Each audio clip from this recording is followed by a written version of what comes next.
మీరు కూడా నాలా ఎప్పుడైనా బాధపడ్డారా? నా ముందు గొర్రెను గాని, మేకను గాని కోస్తుంటే నాకు చాలా బాధనిపిస్తది. గొర్రె కసాయివాడిని నమ్మినట్టు అది మనల్ని బాగా నమ్మి మనతో పాటు వస్తదన్నమాట. మనం మన కడుపు నింపుకోవడం కోసం దాన్నైతే చంపేసి కూరొండుకొని తినేస్తాం కదా! అప్పుడది పడే ప్రాణభయం ఉంటుందే మామూలుగా ఉండదు. అందుకనేసి నాకు చాలా బాధనిపిస్తుంది. కోళ్ళనైనా, గొర్రెలనైనా తినడం ఎంతవరకు కరెక్టో మనకు తెలీదు కానీ, మన ఆకలి తీర్చుకోవడం కోసం వాటినైతే అన్యాయంగా చంపేస్తున్నాము.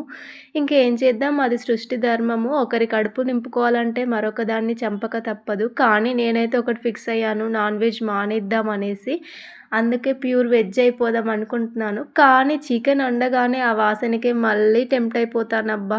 తినొద్దు అనుకుంటాను, తింటాను. మటన్ అయితే అస్సలు తినను. ఈరోజు మా ఆయన కోసం అయితే తలకాయ కూర వండుతున్నాను.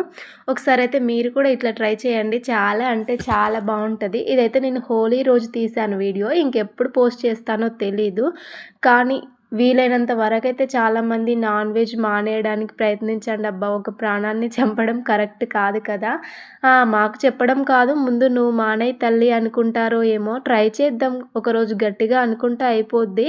ఇంకేంటి మరి, మన వీడియోస్ అన్నీ రెగ్యులర్‌గా చూస్తున్నారా లేదా? చూడడమే కాదబ్బా! ఒక లైక్ చేయండి. కొత్తగా మన ఛానల్ చూస్తే సబ్స్క్రైబ్ చేసుకోండి.